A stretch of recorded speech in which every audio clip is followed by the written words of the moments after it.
Subscribe now and press the bell icon. Never miss an update.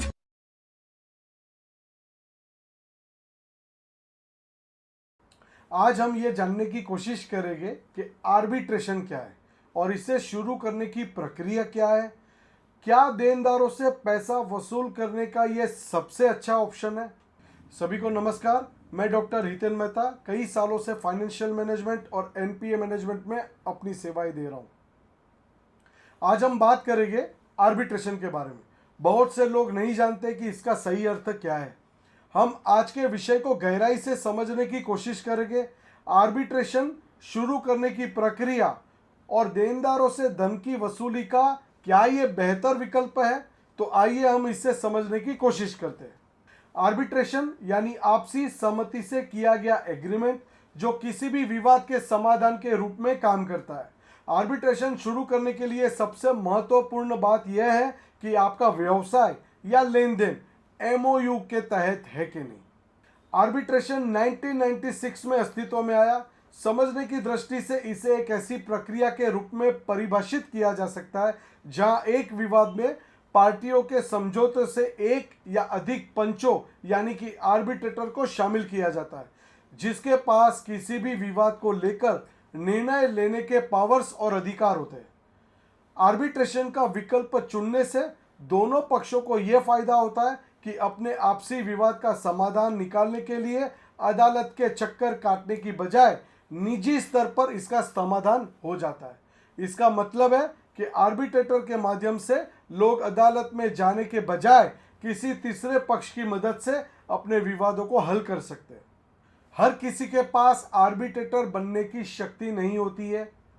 एक retired जज जिसे company कानूनों की अच्छी जानकारी हो या कंपनी कानूनों के लिए मामलों में 10 साल की वकालत का अनुभव रखने वाला वकील भी आर्बिट्रेटर बन सकता है। जिन्हें आर्बिट्रेटर या मध्यस्थ बनाया जाता है उसके पास किसी भी विवाद पर ऐसा निर्णय लेने की शक्ति होती है जो दोनों ही पक्षों पर लागू होती है, यानी दोनों ही पक्षों को इस निर्णय को मानना होगा।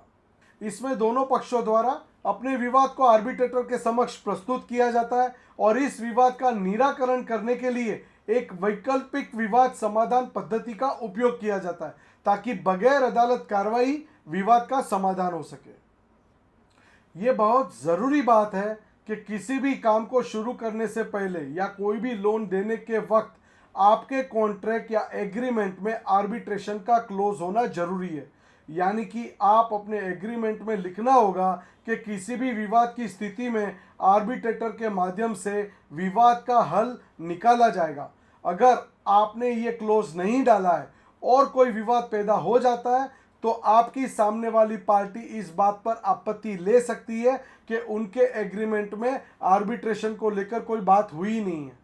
आर्बिट्रेशन किसी भी विवाद के समाधान की प्रक्रिया की एक निजी और गोपनीय व्यवस्था है। मैं आपको आर्बिट्रेशन से जुड़े बहुत कुछ महत्वपूर्ण पॉइंट्स के बारे में बताता हूं। आर्बिट्रेशन का मतलब है आपसी सहमति। यह प्रक्रिया तभी शुरू होगी जब दोनों पक्ष आपसी सहमति से ऐसा करने के लिए सहमत हो। आर्बिट्रेशन की प्रक्रिया को शुरू करने के 5 चरण होते हैं। पहला, आर्बिट्रेशन की प्रक्रिया शुरू करने के लिए दावेदार को सामने वाली पार्टी को नोटिस भेजना होता है। नोटिस दावेदार के वकील द्वारा भेजा जा सकता है जिसमें वह इस मामले के लिए आर्बिट्रेटर की नियुक्ति से संबंधित पत्र भी भेज सकता है। स्टेप 2, आर्बिट्रेटर आर्बिट्रेशन का काम शुरू करेगा और वह सामने वाली पार्टी को सूचित करेगा कि उसे आर्बिट्रेटर नियुक्त किया गया है और इसके साथ ही वह प्रतिवादी पार्टी को पिछले कार्य के अनुभवों और अपनी योग्यता के बारे में जानकारी देते हुए अपना परिचय भी देगा। स्टेप 3, इसके बाद आर्बिट्रेटर कार्यवाही शुरू करेगा और दोनों पक्षों को तारीख भेजेगा और प्रत्येक तारीख पर बैठने के बाद मिनट्स भी बनाएगा। स्टेप 4, इस बीच आर्बिट्रेटर कार्यवाही करते समय दावेदार के पक्ष में उनके हितों की रक्षा के लिए इंटरिम ऑर्डर भी पास कर सकता है। स्टेप 5, परीक्षण और कार्यवाही के बाद आर्बिट्रेटर दावेदार के पक्ष में अंतिम निर्णय पारित कर सकता है।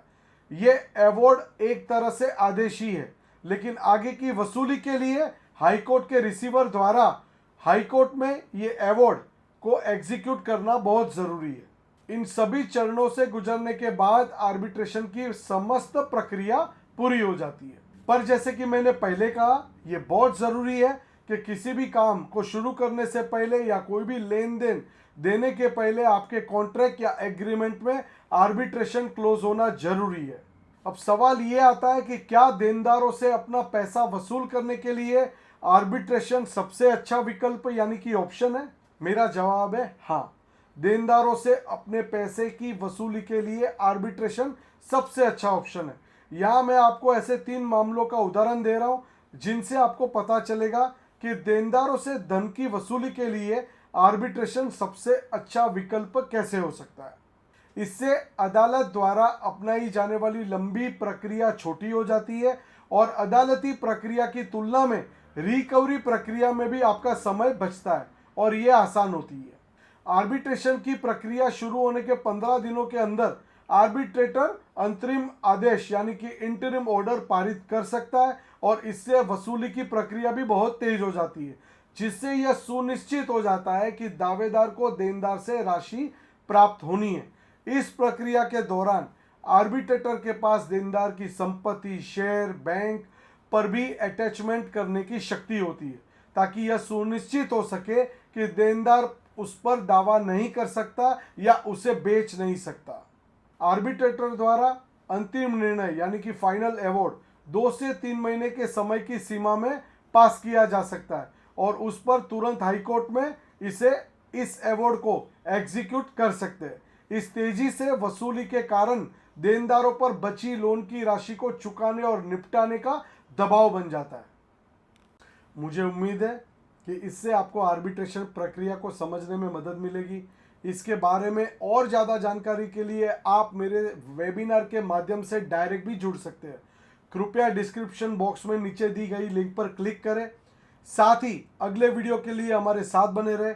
अगर आपको यह वीडियो पसंद आया तो कृपया लाइक, कमेंट व शेयर करें और नियमित अपडेट के लिए सब्सक्राइब करें और बेल आइकन को हिट करना ना भूलें। Thank you.